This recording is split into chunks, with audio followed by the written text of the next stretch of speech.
and I won't back down. Hey, baby,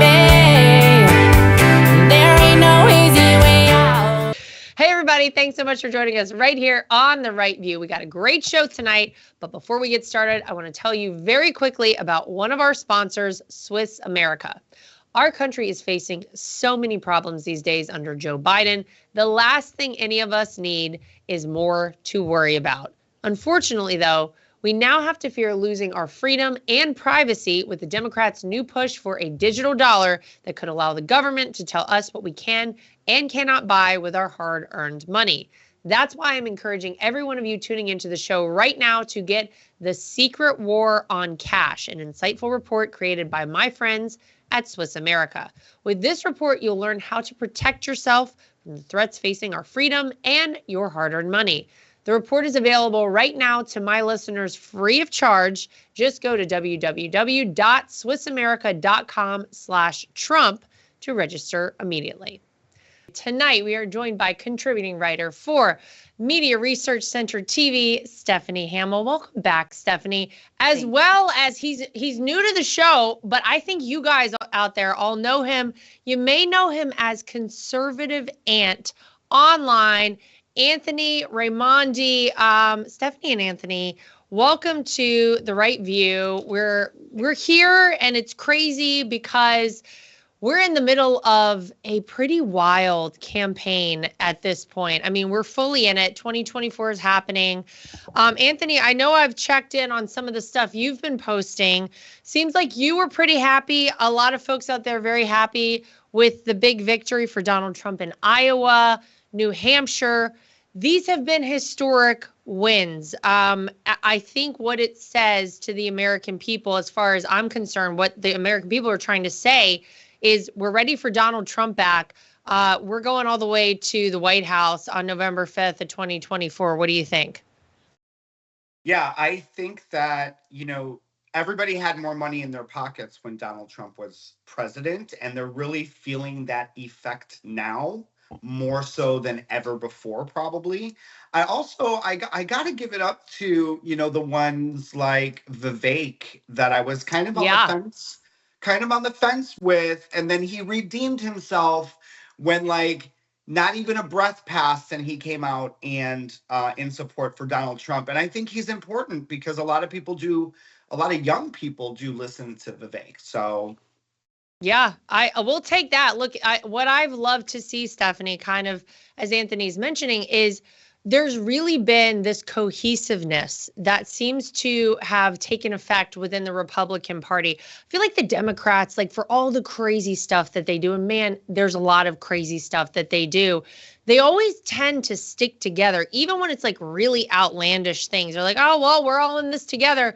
I feel like we haven't done exactly a great job of that on the Republican side of the aisle. Conservatives haven't really followed that lead, but I feel like I'm seeing it happen now. We've had Vivek come out after he ended his presidential run and endorsed Donald Trump. Ron DeSantis, of course, did that. Tim Scott, of course, did that.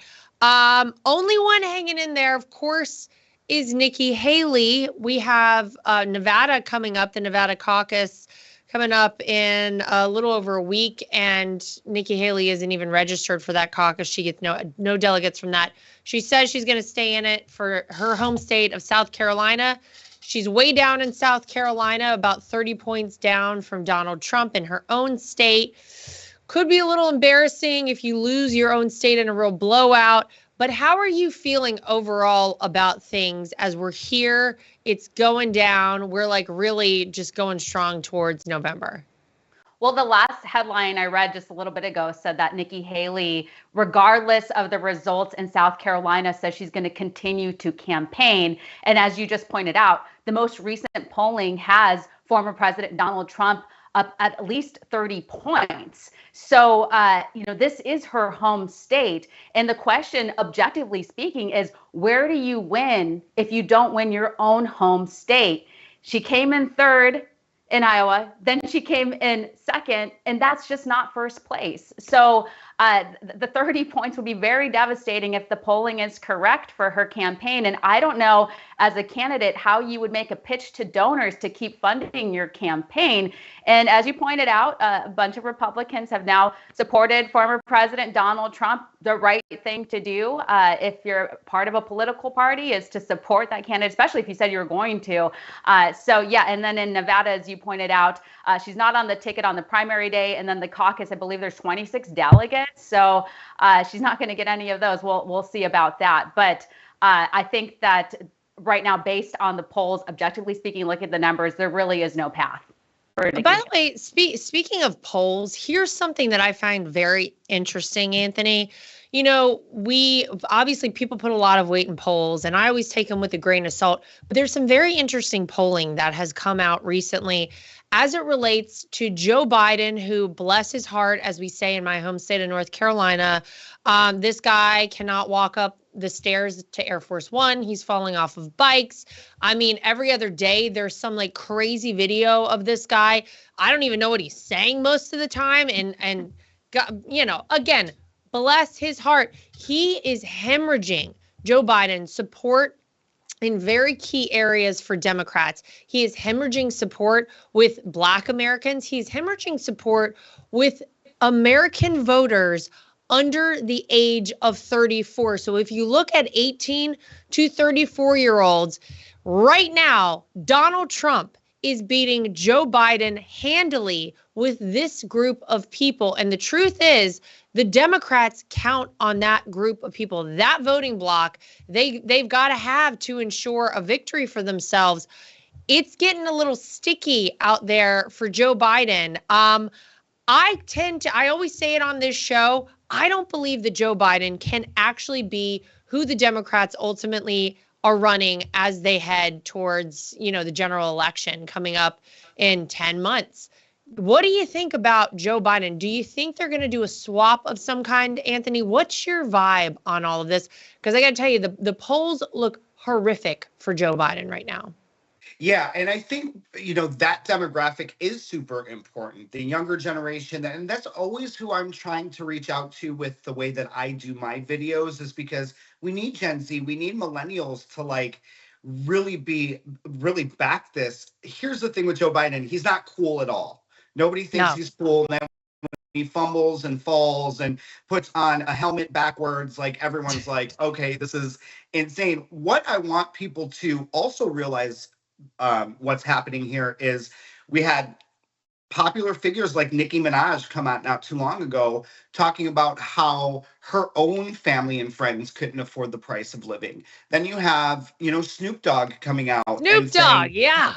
He backs Donald Trump, which I don't know why he never didn't back him. I kind of thought that they were all like friends at one point, but you know, that's what we need to see. We need to kind of see some of the cooler people coming out in, whether that's social media influencing or some of these singers and rappers, because Donald Trump is cool. I mean, conservatives are cool. There's a lot of cool stuff within the party, and just bringing that to the forefront, I think it's going to be better. People's pockets feel it, Lara. They feel it because these kids are trying to get out of college, and then they have $2,600 rent payments, along with not being able to do all of the things they want, like bars and going out with their friends. So this is important, and Joe Biden's not doing it for them, girl. Yeah, well, and it's Stephanie, look, it's very easy to say, oh, Taylor Swift likes Joe Biden. I love Taylor Swift, which, by the way, I'm just not a Taylor Swift fan. I've tried, I'll be really honest, I've tried to listen to Taylor Swift's music, and you know what? If you're into it out there, I'm so happy for you. It's not for me, but I get it. I get that she carries a lot of weight with like a younger group of people. And it's really something like if you're in high school and you live with mom and dad and everything is easy breezy and whatever, Taylor Swift says, vote for Joe Biden. Like some people are going to go do that. But I think what happens, and as Anthony's just talking about, look, people get out there in the real world will punch you right in the face. And that's it. And then you're like, wait a minute. You mean that it's not all sunshine, lollipops, and rainbows? It's not as they painted it for me. I've got to actually pay for things. I got to get a job. Oh God, I have to have 2 and 3 jobs just to like make it work. So I think that there is something going on. And Anthony talking about cool. I think the cool thing right now is to be conservative. We are the anti-establishment people. We are the ones who want to give you your rights. We are the ones fighting back against the man and all that stuff. This is what's cool right now, Stephanie. It's to be a conservative. People are getting on board, and I'm going to predict Donald Trump gets votes from people that it's really going to melt down the Democrat Party on November 5th. I am so jazzed for it. I wish we were voting today. So many things to hit on after what you just said. So number one, I'm not a Swiftie at all. I could never get into it. When I hear her music, and then this whole relationship with Travis, now she's on the news all day long. They're going to the Super Bowl. I thought we'd be done with this. Can we get over it? It's not over. We got to go through a Super Bowl. I can't handle it at all. I'm so sick of it. And, she's gotten very political. She's definitely strayed away from the people who originally made her famous when she was dipping into country music before she went totally pop. And as for the whole celebrity angle, there are definitely people who are influenced by celebrities. But we saw in 2016 when President Donald Trump won over Hillary Clinton, she had all the endorsements. She had Beyonce, all the celebrity Hollywood parties, and all these big donors coming in to support her. And it wasn't enough to move the needle for her. So, it's better to have people supporting you than not who have big followings. But ultimately, as you pointed out, Laura, people are going to vote with how they feel and the obstacles that they're facing every day. And the fact is that so many people are living paycheck to paycheck. They know that things are not better right now. That is my life better? Was it better under Biden, or was it better under Trump? And so those are the questions that people are going to have to ask themselves when they go out to vote. And, it is, times are tough. We have the White House, their messaging is the economy is great, you're fine. But then people are going to the grocery store and they're realizing, well, maybe I'm not fine and I can't afford all this and times are tough. And, I just want to add to that real quick. Donald Trump did so much for the Black community when he was our president. And the media did everything that they could to hide that and point out that, say he was racist and all this stuff. You are seeing a lot more online from normal, like the Black community saying, we're out. Like, we can't afford this. Joe ain't it for us. Like, we want Donald Trump back. And Donald Trump had the lowest unemployment rate for the Black community. Like, that's something that's so huge. So I think that the Black community is really woken up and they're feeling that, just like you said, Stephanie, in their pocketbooks, like it really makes a dent for them and they're ready. They're ready to get Donald Trump back. Laura, can I bring one thing up as the media angle on the coverage right now? So there are so many of, Trump's enemies, if you will, in the media, the people that just despise him. And they've made that very clear over the years. They are losing it. They are losing it because they realize that the weaponization of government agencies against Donald Trump aren't working. The overwhelmingly negative news coverage of Trump isn't working. And the abuse of the legal system against Trump isn't working. And so then they see Trump coming out with like historical numbers in these states, and they don't even know what to do with themselves. And so they are scrambling. They're getting so desperate that now they're directing their anger at Trump supporters. So they're now saying that it's Trump supporters who want, quote, fascism and a dictator. I mean, just how ridiculous is that? For them to start offending the voters and people who are supporting Trump because they're so angry and they just don't get it. Well, they love to offend half the country, a lot of these folks, and they didn't learn their lessons, I guess, because they've lost viewers. All of the outlets that you're probably describing, Stephanie, have lost, thousands, if not tens of thousands or hundreds of thousands of viewers over the past, say, 7 or so years, because people just don't want to hear this nonsense. They don't want to be insulted, all of it. And you're right. I love to see it. I love how they were like, well, you know what we're going to do? The impeachment stuff wasn't enough for us. We're going to indict him. That'll be it for Donald Trump. We'll do an indictment. People will say, oh, we can't possibly vote for this guy. and his poll numbers went up. And they were like, well, one indictment didn't do it. Let's do another indictment. That didn't do it. Let's put a mug shot out.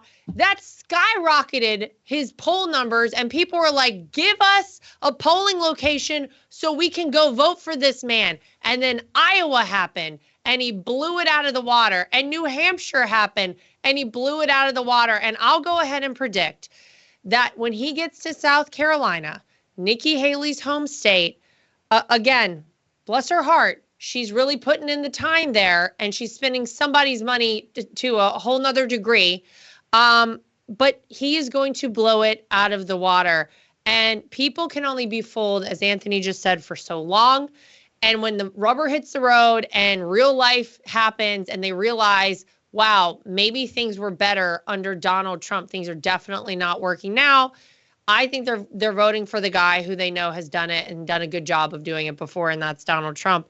One of the things they can't fake, they've been very blatant about it, is the southern border. It's really outrageous to see what's going down there. You know, if you want, Anthony, a day to just kind of like sneak something in, you want to like kind of get it buried, you do like a big dump on an Friday afternoon news dump. That's what they like to do over at the Biden administration because maybe nobody's paying attention. It's Friday. Maybe you started happy hour early. I don't know what you've got going on.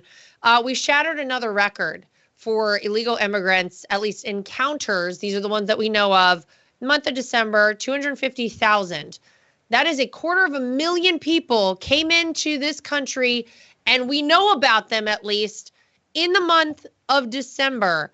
Half of these encounters are from countries other than Mexico and what they call the triangle countries. This is Guatemala, Honduras, and El Salvador. So these are people coming from everywhere. And you want to talk about an interesting statistic with this group. It's the Chinese coming here, the Chinese illegal immigrants. So in December of, January 2021, 5 Chinese illegal immigrants coming in.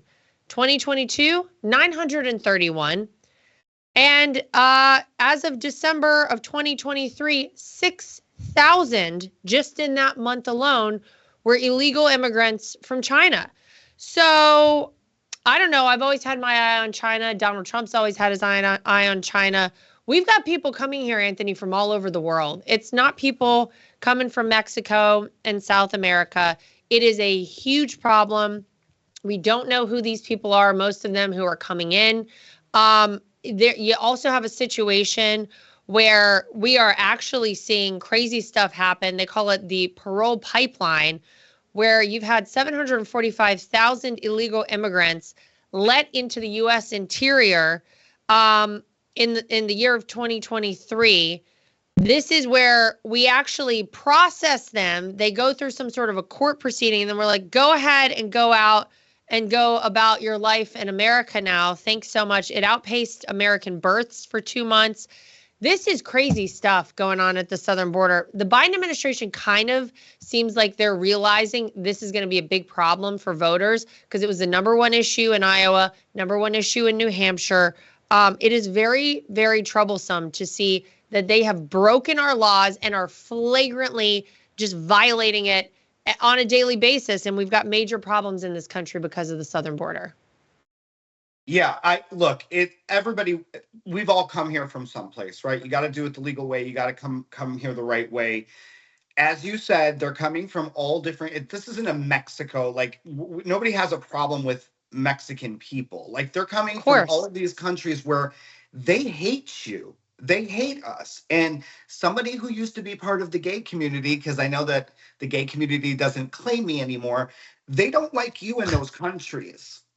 They don't like you in those countries. So when they come here, they don't like your pronouns. They don't like any of that. Okay. We're letting that in here. And there's a lot of crime, high crime in places like Chicago, New York City. They're taking over people's literal front yards, like they're the front of their buildings, and destroying beautiful cities in our country. It's got to stop. It's disgusting. And the Biden administration wants these people in because this is my opinion, he's under the impression that they're going to vote for him. I don't think that that's the case, but They're bringing a lot more, and fentanyl. They're bringing in a Oh lot of yeah. fentanyl that is killing a lot more Americans than anything else. So it's scary. Well, it's scary and it's unsustainable too. You know, you talk about Chicago, you actually had people sleeping in the airport in Chicago. These are illegal immigrants. Like, because what happens is they come and there's nowhere to like really put all these people.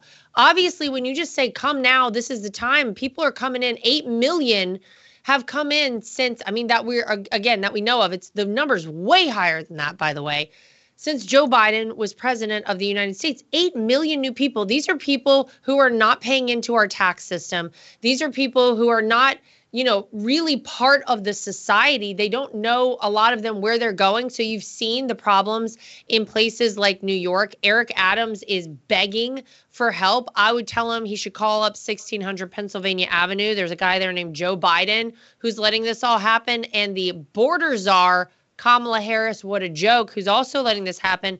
You had people sleeping in the airport in Chicago not too long ago. It is also going on now in Boston.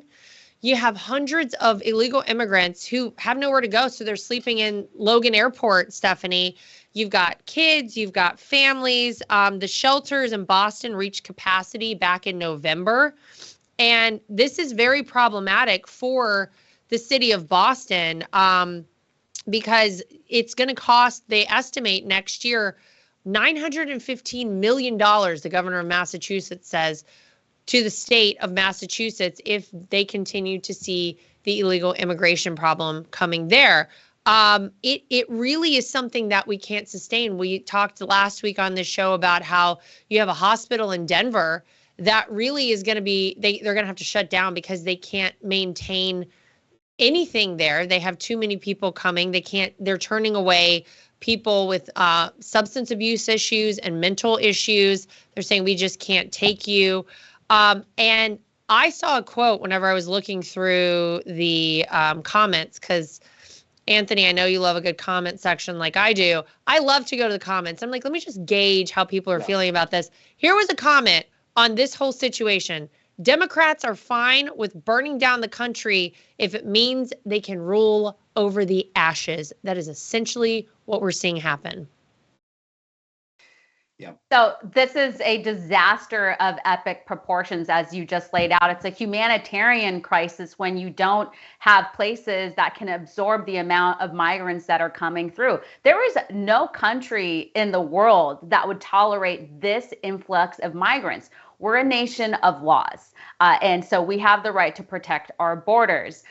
What is fascinating and also very revealing all at the same time is these mayors from the sanctuary cities that you had just mentioned, like Chicago, New York, Boston. All of these sanctuary cities all of a sudden are like pro enforcing our laws, but they're trying to put the blame on Texas. Like I saw this impassioned speech by Brandon Johnson, and he's like, oh, Texas is creating chaos and they're busing migrants here. And he's like so angry. Number one, they're a sanctuary city. So they said migrants are welcome here. It is a net positive. But then when you actually send the migrants there, it is no longer a net positive, and it's actually Texas's fault, which is just so dishonest, because whose fault is it actually? Well, there's somebody in the White House who is responsible for what is going on. Things were much different during the Trump presidency because they were enforcing the laws that were already in the books, and also the Remain in Mexico policy, among other policies that were, helping with the situation. I mean, this isn't good for anyone. We have people who are dying while trying to come across the border. We have millions of people, as you pointed out, Laura, who are coming through. A bunch of people, according to DHS, that we don't even know who they are. They just like snuck through. I think that was like it was like close to the 2 million mark. And just to give your audience some perspective, I live in Idaho. So the population of the entire state is close to 2 million. In my community, Coeur d'Alene, Idaho, there's about 55,000 people who live there. So these numbers are astronomical. I mean, it is insane, the amount of people that are coming in and how they can change the dynamics of a community. And nobody wants to talk about that. And it's not about racism. I'm Hispanic. Half of my family lives in Mexico. They don't speak English. They love their country. I love my country. I was born in the USA. I'm American. in. With that being said, I understand that this isn't about racism. This is about protecting your nation's borders, and people are coming from all over the world. And the media angle on this, I want to point this out. New York Times today is trying to blame your father-in-law for the immigration crisis going on right now. Literally, they're doing that. Then MSNBC, just I believe it was yesterday or today, it was in the headlines, they're trying to say that people aren't sneaking across the border. Oh, really? Well, maybe you should just look and see what DHS is saying and what the Border Patrol agents are saying. Like, these people are making up facts to go with a narrative because they don't want to address the reality. And as you pointed out, Laura, it is a top issue in 2024. People care about what's going on for many reasons. You know what I found shocking is I was reading more about this, and I think I knew this existed, but until I really like got deep into it, I was like, this is crazy. Do you know that the United States government has an app? It's called CBP1, Anthony, and it allows people, like, say you just decide, you know what, I want to illegally come to America. You download the app on your phone, and then before you even get to the border, you can schedule an appointment to come in and say, like, yeah, I'm not really supposed to be here, but I'm here anyway. So I don't really want to stand in line and do all that and get like an immigration attorney. I don't have time for that. I need to go ahead and come on in here. So I'm going to schedule a time to come in. I'll tell you I'm coming in, and then I'm going to go into America and I'm going to just be illegal in perpetuity, because none of these people ever show up at their court dates. It's like, it's so embarrassing and ridiculous. They're just released into the United States. There's an app that aids people in coming here to like break our laws. I'm just, what planet is this? Can you even do that at like the DMV? Like, you can't.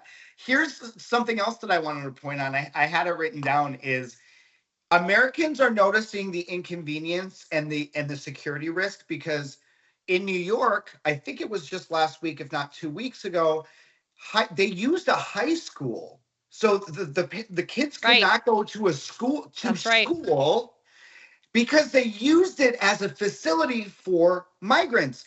Imagine how many people, now somebody who was raised in the suburbs of Chicago, I have a lot of friends that lived in downtown Chicago. A lot of those parents come from neighborhoods that are less fortunate, that are rough neighborhoods. They depend on those schools for their kids to go to school, for food, and to just go so that they can go to work, maybe working their second job or third job, just to make enough money to now give it to illegal immigrants that are coming here? No, babe, that's not going to work for us. So that's why it's like, it's insanity, and it's so common sense. This is why I think Americans are waking up, because now it's right here. It's affecting them right now. And so they're like, we need Don back.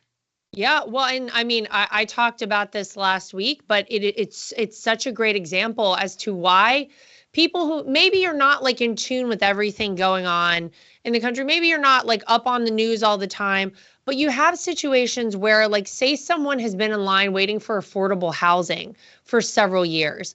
They are prioritizing right now in a lot of these communities, these very poor communities in America, they're prioritizing people who broke the law to come here illegally. They're giving illegal immigrants priority in these affordable housing places over American citizens who have actually done things the right way. They've applied, they've waited. Just like getting into America, there's a process. And they're just telling everybody right now, they're basically giving the finger to the American people. And they're saying, we don't care that you're a citizen of this country. We don't care that you've paid taxes. We don't care that you've applied for whatever it is and you've waited in line and now it's your turn.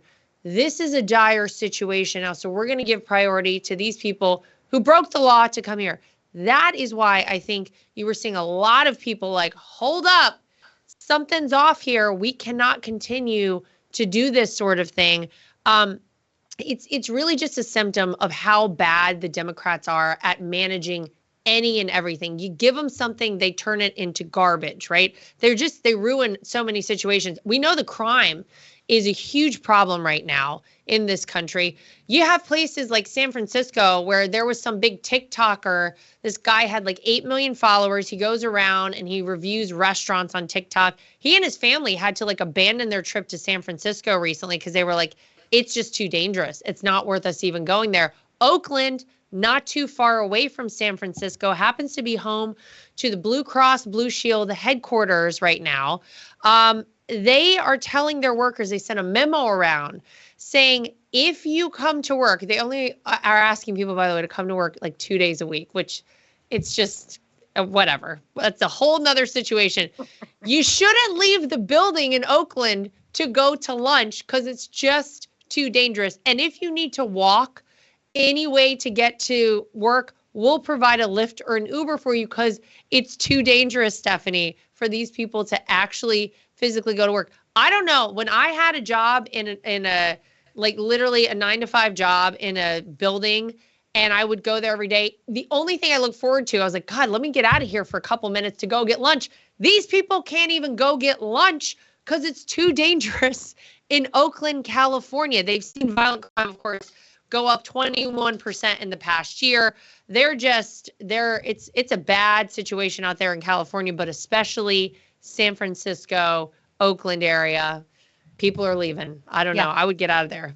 Totally tragic. I mean, the fact that this is happening in cities in the greatest country in the world. I mean, totally unacceptable, totally avoidable, right? I mean, there is a solution to that problem. There are solutions to it. And you have to wonder why it is allowed to go on.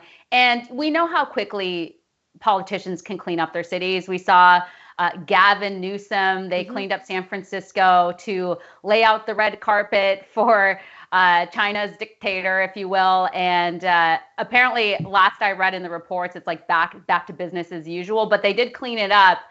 And so the residents of that area were fuming mad because they're like, well, why don't they clean this up for us now? Instead of just when a dictator comes to town. So again, very revealing. It's very unfair. People deserve to live in safe, clean communities. And the idea and the notion that you're recommended to not leave your building. I mean, it's just unfair. I lived in Washington, D.C. for about 3 years. And one of the reasons I was eager to get out of there was because of crime. I mean, it's run by Democrats and the criminals there get hardly even a slap on the wrist. I was robbed it was like a group of 10 teenagers pretty close to the White House. It was one of the most terrifying experiences I've ever had. And that's one of the reasons why I was like, don't want to be there. And I live in a great area now where there's no crime. And if I can give one quick little example of it, there's just literally like nothing that goes on in my town, like crime wise. And I remember I was leaving a restaurant with my husband and there was this guy who was like on drugs or something. He looked crazed and he was like saying all these expletives and being like really rowdy. All of a sudden, 2 seconds later, I see police literally tackle the guy and take him away. So like we have officers who are doing their jobs because they're allowed to do their jobs in my area. But unfortunately, officers in other areas have been basically told to stand down. Well, yeah, because they're worried about if they do their jobs, they'll get sued for it or called a racist or whatever it is. Anthony, I'm wrong about them coming to work. Listen to this. It's not twice a week. Blue Shield relocated its corporate headquarters from San Francisco to Oakland in 2019 and encourages workers to come into the office at least twice a month. People are twice a month. What? Can we all get back to work? What the hell are we doing? What is this? Twice a month? Oh my God. Well, and you know what it's doing too? Look, I'm really hard on Gen Z. If you see my videos, I'm super hard on Gen Z. But what it does is it's conditioning. It's conditioning the future generation to literally either not want to go to work at all or like limit the amount of time. And guess what? A lot of these companies, the employee kind of has them, because it's like, they're like, what are we going to do? I don't know. We can't find employees or nobody wants to work or I don't know what the answer is. I know Joe Biden says that everybody's at work. That's not true either. Please. But it's conditioned people to be super, super lazy. So twice a month is That's insane to me. My God. Monday through Friday, babe. Monday through Friday. Let's go. Yeah. God, I used to, when I first moved to New York, I had so many jobs because you got to hustle. And you know what? I'm glad I had that experience. I'm glad that I had to work that hard because now, no matter what it is, I'm like, yeah, I'm good. I can do that. When there was that video of the girl who was like crying because she got her first like real job. She was like, it's too much. I can't. It's not too much. Just shut up and go to work and do your job. That's what life is about, babe. Sometimes it's not easy. It's not always served up on a silver platter for you. That's how it goes. It's insane. You know, All I right, want to add one thing to that because I want Yeah. to take a little dig at Nikki Haley whenever I can. Whenever available. She wants to raise the retirement age. I've seen many videos on Gen Z where they're like, no, babe, we ain't working that long. Sorry, you lost our vote. So she already lost the Gen Z vote. Yeah, that just another reason not to vote for Nikki Haley. Not that we needed one, to be honest. Right. All right, we're going to talk about the fact that we're approaching World War III. It feels like every single day. On the other side of this break, don't go anywhere. All right, don't want to interrupt the show, but very quickly, if you know anything about me, you know that I take my health very seriously. In fact, with each year that passes, the goal of staying in my healthiest and best shape takes on more and more importance in my life. Feeling good is something I don't take for granted, and it's become an essential goal for me every single day. And that means there are certain things that I need to do to make sure I'm feeling my absolute best. One of those things is remembering to take Balance of Nature supplements. Want to know how I chose Balance of Nature? Let's face it, there are so many products out there, it's almost impossible to know that you've made the right choice. But with Balance of Nature, I know everything I take is made with whole food ingredients. That's how it should be.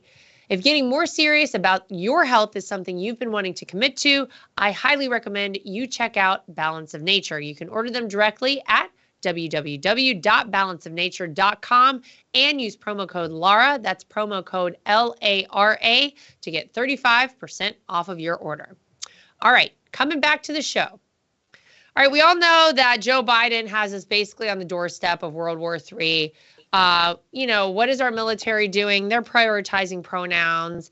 They're prioritizing all kinds of things, except it feels like military readiness, Stephanie. There is, if you look at the VA, which I'll just remind people, under Donald Trump, the VA was working again. The VA was actually treating our vets. We are so grateful for anyone who served this country, and you should receive the benefits that you are due from the Veterans Administration. There's a group of trans veterans who are suing the VA, and I can't even believe we're talking about this, to make them pay for sex change surgeries on taxpayer dime. So there's a group, it's called the Transgender American Veterans Association, TAVA for short, saying that these are life-saving surgeries because these individuals really feel like they're in the wrong body and they could be suicidal, although we know veteran suicides are how high through the roof anyway. These surgeries are in the neighborhood of $100,000. And apparently the latest count of, this was kind of shocking too, the latest count of ex-service members who consider themselves trans, 163,000. Imagine every one of these people decided we need $100,000 sex change surgery. How does this work out? This is what we're doing. This is what we're dealing with at the VA right now. This sort of thing is where they're focused. That's great. Yeah, I mean, the focus is totally alarming. I mean, how does this make our military the strongest and the best when they are wanting to divert these taxpayer dollars to elective surgeries, if you will? And I mean, there's been so many studies on this. We've seen people who have come out who want to reverse the surgeries. I interviewed a veteran many years ago who had transitioned to being a woman and then now reversed course. So rather than giving people the help that they need. They're pushing them into wanting to do hormones and these surgeries, and somebody needs to step on the brakes here. I mean, this is not a good direction for our country to be going in, especially when it comes to military readiness. And we've seen a lot of these ads that they've been releasing, the promotion ads, the recruitment ads for the military, and it's just like, are you serious? We have evil dictators around the world who are like thankful for this and are laughing at America because of the direction that we're going in. Yeah, Anthony, they claim that this group claims that the secretary of the VA promised these surgeries in 2021, and now he's got to come good on it. The VA, by the way, already provides like hormone therapy and other trans treatments for veterans. And they cite specifically, this is a person called Natalie Kastner. And this is the exact quote from the article. Quote, took a knife to her own testicles because VA wouldn't pay for procedure. So you got that? A guy transitioned to a woman, then I guess tried to cut off his testicles because the VA wouldn't pay for these procedures. It just seems like I know people who are veterans, and like my dad's very good friend, Andre, served this country. He all the time has issues, and he is waiting months just to see somebody at the VA again. Everything has reversed course from when Donald Trump was in there. And now instead of actually tackling like real things that people are physically in pain over, like Andre was telling me he's got some leg issue, he can't see anybody over it. This is what they're going to be having to deal with because somebody's suing to get all of these surgeries for trans veterans. Yeah, look, I get a lot of hate for this all the time. Somebody who's part of that community or was part of that community. We all have different types of mental health issues, okay? Whatever that may be. I feel that the trans, wanting to do that, if you're taking a knife to your own test, I mean, that's a mental health issue. That's okay. Yes. You got to get that help, but you got to get that help before you go fight for our country. Got to get that under control because you're going to see a lot of things that you're going to have a plethora of different problems afterwards. We see it all the time in our 22 a day and our veterans that are taking their own lives because of the things that they go through to protect our freedoms. With that being said, we need to take care of our veterans' health concerns over this. Taxpayers' money should not go to these things. And Stephanie, you're right. There's countries that are literally, deadlifting Jeep Wranglers ready to go out and fight. And we're sitting here worried about taking care of transition surgery, bro. Like, it's almost World War III. You know that, right? Like, this is what's the United States priority? It's because we have a weak administration, to be quite honest, that's not going to put their foot down and say, no, Americans are not going to also pay for this as well. You can have mental health issues. Nobody is saying there's anything wrong with that. Everybody needs to take care of their mental health issues the way they should. Body dysmorphia and not knowing what body you should be in, that falls in that same category. Take care of that. Deal with that on your own before you can go off into the front lines and fight for this country, because I'm not paying for it. Yeah, taxpayers should never have to pay for stuff like this. It's really a little bit too much, but we'll see what happens. They're suing the VA, this group. So I guess we'll report back on this. If you don't learn from history, Stephanie, you're kind of doomed to repeat it. We all know that kind of old adage. And it wasn't too long ago that I was talking about, somebody wrote into my Q&A show and they said, what was one of the most impactful books you ever read, like in school? And one of the most impactful books I ever read was The Diary of Anne Frank. I mean, just to be honest, like talking, in my younger education.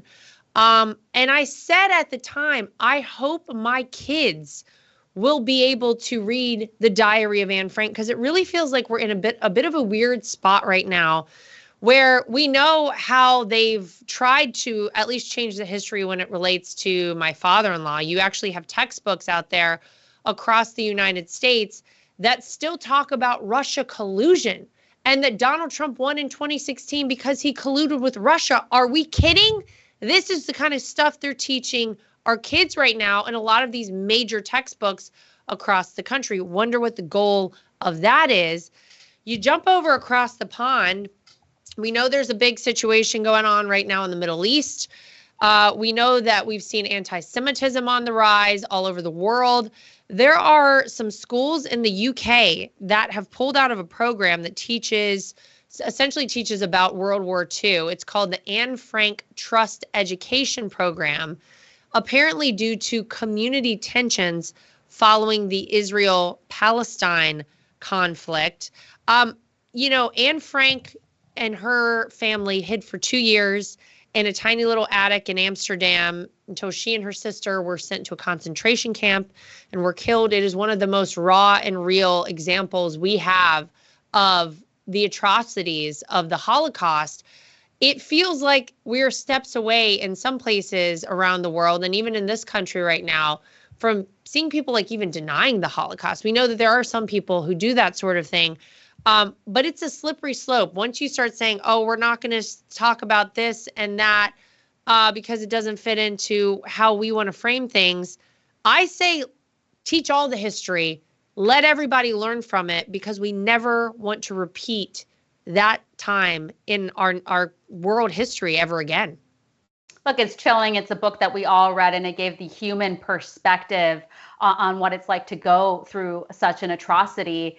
And as you pointed out, we have to remember and learn history so that we can learn from it. And unfortunately, there is an effort to erase history, rewrite history from the left, if you will. And they are, trying to indoctrinate young people into a different way of thinking, where Marxism and communism is good. As you pointed out, there are Holocaust deniers out there that are also, going forward with this push. And we've seen how the conflict between Gaza and Israel, how that's panning out. And we've seen how people are reacting to it. Some of the politicians have said some very just disgusting, despicable remarks on it. There are people who are totally on the wrong side. That is, they are supporting terrorists, if you will. I don't hear enough people condemning Hamas and the attacks that they launched against innocent Israelis. And think of the people who are still being held captive by Hamas. I mean, where is the outrage? And this is like the timing of this is just, it's despicable. Yeah, it's shocking. I just hope that, when people are going to vote this election, Anthony, they think about things like this, because it really is. This isn't just about us right now. Like, we'll be okay. I don't know about our kids. I've got 2 kids. They're 4 and 6. They're young. Stephanie, I know you just had a baby not too long ago. This is about the future generations. We've got a country to save, and we have to change the direction of our education. We know that our kids aren't even meeting basic standards, but it's very concerning that, like I just was talking about, the things they wrote about my father-in-law. We've got to fix this stuff, because it's maybe one of the most important things to parents out there is their kids, and ensuring they know what their kids are learning. Their kids aren't being indoctrinated. I think this is also a very big part of what we'll see in this election cycle. Yeah, I think that, I used to do a lot with parents in making sure they knew what their kids were learning when it came to inappropriate books that we were seeing in elementary schools across Florida and all over the country. History is another thing, erasing history from, look, they're trying to take down statues. Yep. It doesn't mean that it never happened, guys. I mean, this is why we're here today, is because of all of the things that we've come through. And so I think it's super important to make sure parents know you need to look over your kid's shoulder. You need to know what's going on in your kids' schools and take action as a mama bear and papa bear. Go to the school board, even join the school board. Yes. There's a lot of these positions that there's people that are old, like Nancy, just as old as Nancy Pelosi and old as the dust. And they're just taking up seats on these school boards. Parents need to open their eyes. And that's another step in helping our country so that we don't lose that history. Our kids know exactly what happened and the atrocities that people went through. and not let that happen again. Yeah, there are places in this country that don't even teach about September 11th, 2001.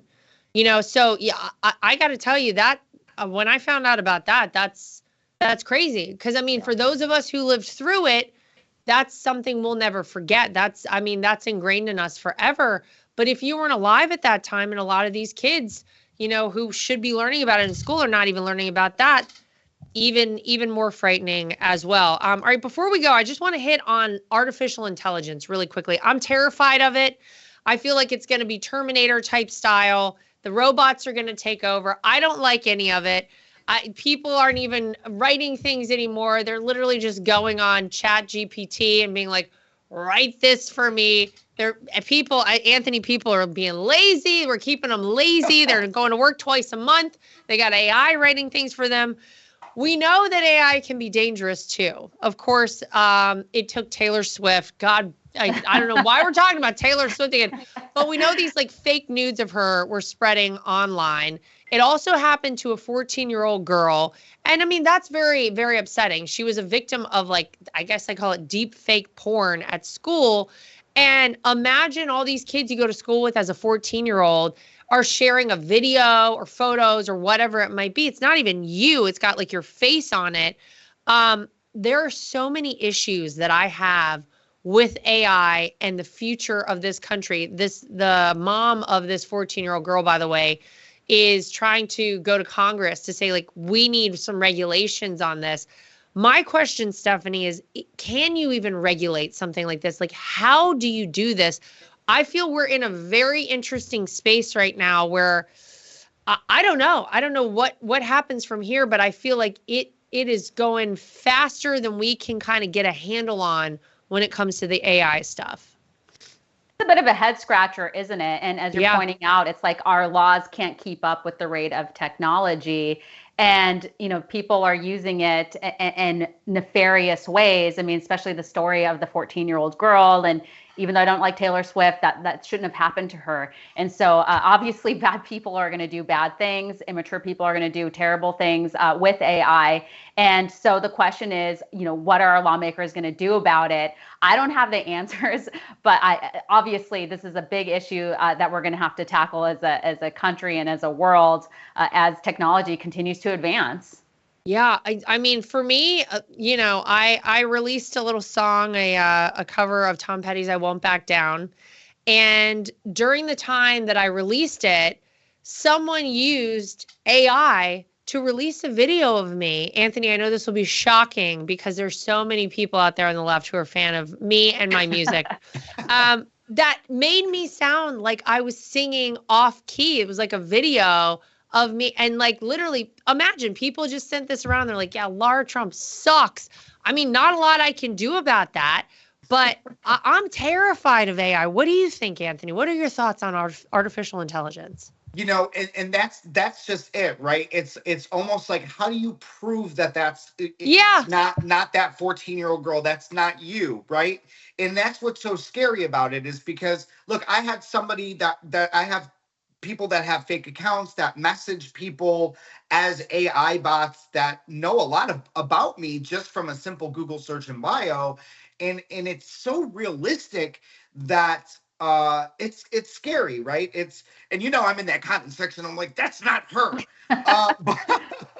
But here's what I think we can do as the world, as Americans.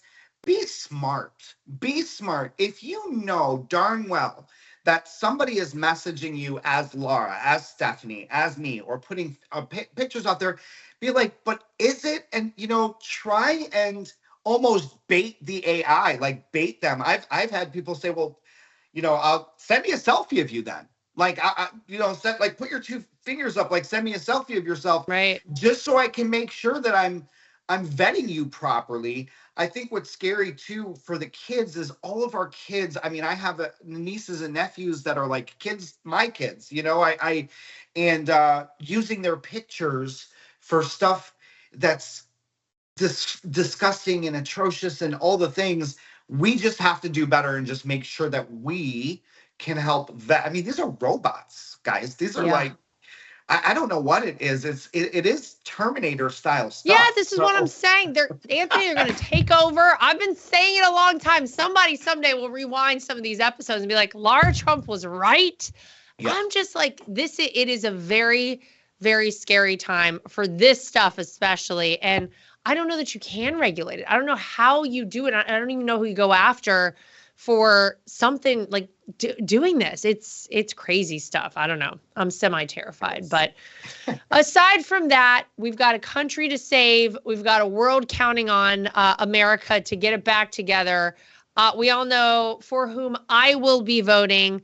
And I just want to say thank you to Stephanie. Thank you to Anthony. Anthony, thanks for the first time being on the Right View. We loved having you. Thanks. Everybody go follow him at ConservativeAnt. Stephanie, what's your handle? Steph M. Hamill on Steph Twitter. M. Hamill. There we and go. on Instagram. And Well, Facebook. we appreciate both of you. Thank you to everybody at home. As always, we'll see you back here next time for more of The Right View. And I won't back down. Hey, baby, there ain't no easy way out. Nothing is worse than being on a phone call that drops. Nothing is worse than trying to text someone and you can't reach them because your phone is out of service range. And nothing is worse than supporting these major corporations and companies who don't support us. That is why I love Patriot Mobile. They are America's only Christian conservative wireless network. They use every cell tower out there available to all networks so that they have the greatest 4G and 5G coverage nationwide.